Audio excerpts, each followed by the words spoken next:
നമ്മൾ ഇന്ന് ഈ ഒരു വീഡിയോയിലൂടെ നോക്കാൻ പോകുന്നത് നമ്മുടെ ദിലീപിനെ പറ്റിയാണ്. നമ്മൾ ഇൻസ്റ്റ തുറന്നാൽ ഇപ്പോൾ മുഴുവൻ ദിലീപ് തന്നെയാണ്. ചില ആളുകൾ പറയുന്നു ദിലീപ് തിരിച്ചു വന്നു, ഇനി ഇറങ്ങുന്ന പടങ്ങളെല്ലാം പണ്ടത്തെ പോലെ മൊത്തം ഹിറ്റായിരിക്കുമെന്ന്. ഇതിന് റിപ്ലൈ ആയി മറ്റു ചില ആളുകൾ പറയുന്നു ഇതുകൊണ്ട് മാത്രം കാര്യമില്ല, പഴയതുപോലെ ആകണമെങ്കിൽ വേറെ ചില കാര്യങ്ങൾ വേണമെന്ന്. നമ്മൾ നോക്കിക്കഴിഞ്ഞാൽ അത് ശരി തന്നെയാണ്. ദിലീപിന്റെ അടുത്ത കാലത്ത് ഇറങ്ങിയ പടങ്ങൾ ഒന്നും തന്നെ വലിയൊരു വിജയം നേടിയില്ല. ദിലീപ് പറയുന്നത് അത് ഈ ഒരു സംഭവം കൊണ്ടാണ്, ദിലീപിനെ ടാർഗറ്റ് ചെയ്യുന്നത് കൊണ്ടാണെന്ന്. എന്നാൽ ശരിക്കും നമ്മൾ അങ്ങനെയാണോ എന്ന് നോക്കിയാൽ 2017 ഈ ഒരു സംഭവമെല്ലാം പീക്ക് ലെവലിൽ നിൽക്കുമ്പോഴാണ് ദിലീപിന്റെ രാമലീല എന്ന സിനിമ ഇറങ്ങിയത്. സിനിമ 50 കോടിക്ക് മേലെ കളക്ഷൻ നേടി. ഈ ഒരു സിനിമ വിജയമായത് വേണമെങ്കിൽ നമുക്ക് പറയാം ദിലീപ് വൈറലായി നിൽക്കുകയായിരുന്നു. രണ്ടാമത്തെ കാര്യം, ഇത് അത്യാവശ്യം ത്രില്ലർ ആയിട്ടുള്ള ഒരു സിനിമയായിരുന്നു. നല്ലൊരു ക്ലൈമാക്സ് ട്വിസ്റ്റ് ഉണ്ട്. മൂന്നാമത്തെ ഏറ്റവും പ്രധാന കാര്യം, ഈ സിനിമയിൽ കാണിച്ച ചില സീനുകൾ ദിലീപിന്റെ റിയൽ ലൈഫിൽ നടന്നു. സിനിമ ദിലീപിന്റെ കാര്യങ്ങൾ പ്രെഡിക്റ്റ് ചെയ്തു. അങ്ങനെയെല്ലാം പറഞ്ഞന്ന് സോഷ്യൽ മീഡിയാസിൽ വലിയ രീതിയിൽ വൈറലായി. അങ്ങനെ മൗത്ത് പബ്ലിസിറ്റി വഴി ഈ സിനിമ പല ആളുകളും കണ്ടു. പക്ഷേ സിനിമയുടെ സ്റ്റോറി ദിലീപുമായി യാതൊരു ബന്ധവുമില്ല, വളരെ ഡിഫറെന്റ് ആയിരുന്നു. സിനിമയിലെ ചില ചെറിയ സീനുകൾ ആ ഒരു ടൈമിൽ ദിലീപിന്റെ റിയൽ ലൈഫിൽ നടന്നു. അത് ജസ്റ്റ് ഒരു കോൺസിഡൻസ് മാത്രമാണ്. സിനിമയുടെ മാർക്കറ്റിംഗ് ടീം അത് വേണ്ട രീതിയിൽ യൂസ് ചെയ്തു. അങ്ങനെ സിനിമ വലിയൊരു വിജയം നേടി. പിന്നീട് ദിലീപിന്റെ കാര്യങ്ങൾ അല്പം വഷളായി. ഒരു കൂട്ടം ആളുകൾക്ക് ദിലീപിന്റെ സിനിമകളോട് താല്പര്യം കുറഞ്ഞു.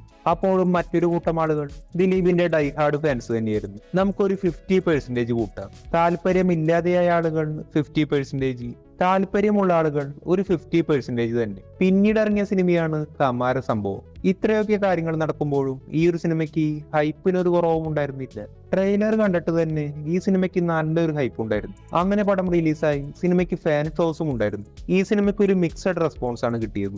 എല്ലാവർക്കും സിനിമയുടെ ഫസ്റ്റ് ഹാഫ് ഇഷ്ടമായി. പക്ഷേ സിനിമയുടെ സെക്കൻഡ് ഹാഫ് ദിലീപിന്റെ ഫാൻസിൽ തന്നെ പകുതി പേർക്ക് ഇഷ്ടപ്പെട്ടുള്ളൂ. കാരണം മറ്റൊന്നുമല്ല, സിനിമയുടെ ട്രെയിലർ കണ്ട് ആളുകൾ പലതും ചിന്തിച്ചു കൂട്ടിയിരുന്നു. ഫസ്റ്റ് ഹാഫിൽ ദിലീപ് ഇങ്ങനെ പാവമായി നടക്കുന്നു, സെക്കൻഡ് ഹാഫിൽ മാസായി വരുന്നു. പക്ഷെ ഈ ഒരു സിനിമ കാണിച്ചത് വളരെ യൂണീക്ക് ആയിട്ടുള്ള ഒരു സ്റ്റോറിയാണ്. ചരിത്രം എങ്ങനെ വളച്ചൊടിക്കാം എന്നുള്ള നല്ല പവർഫുൾ ആയ ഒരു കണ്ടന്റ് ആയിരുന്നു. അവരത് സിനിമയ്ക്കുള്ളിൽ സിനിമ എന്ന രീതിയിൽ പ്രസന്റ് ചെയ്തു. ശരിക്കും പറഞ്ഞാൽ ഈ ഒരു സിനിമ അല്പം കൂടി ബെറ്റർ ആയി ഡയറക്ട് ചെയ്തിരുന്നെങ്കിൽ വേറെ ലെവൽ ഹിറ്റാകുമായിരുന്നു. പക്ഷേ സെക്കൻഡ് ഹാഫ് അവരത് മറ്റൊരു സിനിമ പോലെ എടുത്തു. അതായത് ഫസ്റ്റ് ഹാഫ് കൊണ്ട് മുഴുവനായി ബിൽഡ് ചെയ്ത് വെച്ചിരുന്ന ഒരു സ്റ്റോറിയിലെ പെട്ടെന്ന് സ്റ്റോപ്പ് ചെയ്ത് പുതിയൊരു സിനിമയിലേക്ക് കടന്നു. ഇത് ഓഡിയൻസിൽ അങ്ങനെ വർക്കായില്ല. അവരത് ജസ്റ്റ് ഒന്ന് പറഞ്ഞു പോയി പെട്ടെന്ന് പഴയതിലേക്ക് തിരിച്ചു വന്നിരുന്നെങ്കിൽ അപ്പോഴും വലിയൊരു കുഴപ്പമുണ്ടാവില്ല. പക്ഷെ അവരത് മറ്റൊരു സിനിമ പോലെ കാണിച്ചു. ശരിക്കും ക്രിയേറ്റേഴ്സിന്റെ പ്ലാൻ ഈ ഒരു സിനിമയ്ക്ക് ഒരു സെക്കൻഡ് പാർട്ട് കൂടി ഇറക്കാനായിരുന്നു. പക്ഷെ സിനിമ ഒരു മിക്സഡ് റെസ്പോൺസ് കിട്ടി. സിനിമ ഒരു ആവറേജ് ആയി മാറി. പിന്നീട് വന്ന സിനിമയാണ് കോടതി സംശയം പാലം വക്കീൽ.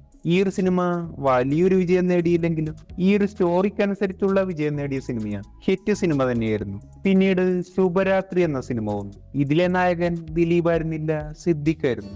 ദിലീപിനും ഒരു മെയിൻ ക്യാരക്ടർ ഉണ്ടായിരുന്നു. സിനിമ വിജയം നേടിയില്ല. പിന്നീട് വന്ന സിനിമയാണ് ജാക്ക് ആൻഡ് ഡാനിയൽ. നിങ്ങൾക്ക് തന്നെ അറിയാം, ഇതൊരു വീക്ക് സ്ക്രിപ്റ്റ് ആയിരുന്നു. ഇതുകൊണ്ട് വിജയം നേടിയില്ല. പിന്നീട് ഇറങ്ങിയ സിനിമയാണ് മൈസാന്റെ.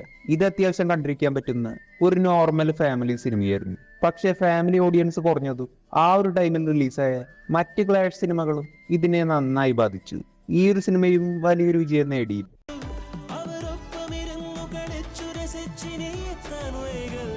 പിന്നീട് ഇറങ്ങിയ സിനിമയാണ് കേശു ഈ വീടിന്റെ നാഥൻ. അത് OTT ആയിരുന്നു. പിന്നീട് 2023 വോയിസ് ഓഫ് സത്യനാഥൻ എന്ന സിനിമ ഇറങ്ങി. ഇത് ഹിറ്റായിരുന്നു. പിന്നീട് സെയിം വർഷം ബാന്ദ്ര എന്ന സിനിമ ഇറങ്ങി. അത് ഫ്ലോപ്പായിരുന്നു. കാരണം സിനിമ വളരെ വീക്കായിരുന്നു. OTT പോലും വാങ്ങിയില്ല. പിന്നീട് ഇറങ്ങിയ സിനിമയാണ് തങ്കമണി. അത് ഇതിനേക്കാൾ ദയനീയമായ ഒരു സിനിമയായിരുന്നു. പിന്നീട് ഈ വർഷം പ്രിൻസ് ആൻഡ് ഫാമിലി എന്ന സിനിമ വന്നു. ഇത് ചെറിയ രീതിയിൽ വിജയം നേടി. നമ്മൾ ഈ ഒരു ലിസ്റ്റ് നോക്കിയാൽ മനസ്സിലാവും ദിലീപിന്റെ ഭൂരിഭാഗം സിനിമയും ഫ്ലോപ്പായത് സിനിമയുടെ കുഴപ്പം കൊണ്ട് തന്നെയാണ്. ഈ ഒരു സിനിമയുടെ കാര്യം നമുക്ക് പറയാം. അതായത് ഫാമിലി ഓഡിയൻസിന്റെ കുറവ് നന്നായി കാണിച്ചിരുന്നു. മറ്റൊരു മെയിൻ കാര്യമാണ് ഈ ഒരു സിനിമയ്ക്ക് നല്ല രീതിയിൽ കോമ്പറ്റീഷൻ ഉണ്ടായിരുന്നു. ഇതൊരു നോർമൽ സിനിമയായിരുന്നു. അവർക്കൊപ്പം പിടിച്ചു നിൽക്കാൻ കഴിഞ്ഞില്ല. ബാക്കിയുള്ള ഭൂരിഭാഗം സിനിമ നോക്കിയാലും ഫാൻസുകാർ തന്നെ കൈവിട്ട ചില സിനിമകളാണ്. കാരണം സിനിമ അങ്ങനെയായിരുന്നു. നമ്മൾ ദിലീപിനുണ്ടായിരുന്നത് ഒരു 50% ഫാൻസ് പവറേ ഇന്നുള്ളൂ എന്ന് കൂട്ടിയാലും ഒരു നല്ല സ്ക്രിപ്റ്റിൽ നല്ലൊരു ത്രില്ലർ സിനിമ വന്നാൽ അത് വിജയിക്കാൻ ഇത് തന്നെ ധാരാളം മതി. നമ്മൾ നോക്കേണ്ടത് ഇന്നും ദിലീപിന് കേരളത്തിൽ മുഴുവൻ ഫാൻസ് ക്ലബുകളുണ്ട്. ദിലീപിന്റെ പകുതി ഫാൻസ് പവർ പോലും ഇല്ലാത്ത ഇന്ന് പല പുതിയ നടന്മാരുടെ ആദ്യ സിനിമകൾ തന്നെ വിജയിച്ചിട്ടുണ്ട്. അങ്ങനെ നമ്മൾ നോക്കിക്കഴിഞ്ഞാൽ സിനിമയുടെ കുഴപ്പങ്ങൾ കൊണ്ട് തന്നെയാണ് ഭൂരിഭാഗവും ഫ്ലോപ്പ് ആയിരിക്കുന്നത്. ദിലീപിന്റെ കൂടെ പണ്ടുണ്ടായിരുന്ന നടന്മാരുടെ കുറവ്, കാലത്തിനനുസരിച്ച് സിനിമയ്ക്ക് വന്ന മാറ്റം, ഇങ്ങനെ പല കാരണങ്ങൾ കൊണ്ടാണ് ഈ സിനിമകളെല്ലാം ഫ്ലോപ്പ് ആവുന്നത്. നമ്മൾ നോക്കേണ്ടത് സിനിമ പോരായെങ്കിൽ എത്ര വലിയ നടന്മാരാണെങ്കിലും എത്ര ഫാൻസ് പവർ ഉണ്ടെങ്കിലും കേരളത്തിൽ വിജയിക്കില്ല. ലാലേട്ടന്റെയും മമ്മൂക്കയുടെയും പടങ്ങൾ വരെ സിനിമ പോരായെങ്കിൽ വിജയിക്കില്ല. ലാലേട്ടന് നല്ല ഫാൻസ് പവർ ഉണ്ട്, ഫാമിലി സപ്പോർട്ട് ഉണ്ട്, പക്ഷെ സിനിമ പോരായെങ്കിൽ വിജയിക്കില്ല. കാരണം നമ്മുടെ മലയാളി ഓഡിയൻസ് അങ്ങനെയാണ്. ഇവിടെ പടം പോരായെങ്കിൽ എത്ര വലിയ സ്റ്റാർ ആണെങ്കിലും വിജയിക്കില്ല.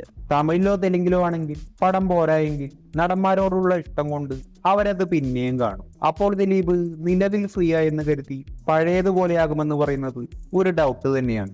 ദിലീപ് പഴയതുപോലെയാകണമെങ്കിൽ സ്ക്രിപ്റ്റ് സെലക്ഷനിൽ എന്തായാലും മാറ്റം വരണം. ദിലീപിന്റെ ഓഡിയൻസിന്റെ കാര്യം നിലവിൽ നോക്കിയാൽ ഒരു 50% ആളുകൾ ദിലീപിന് സപ്പോർട്ടായി തന്നെയുണ്ട്.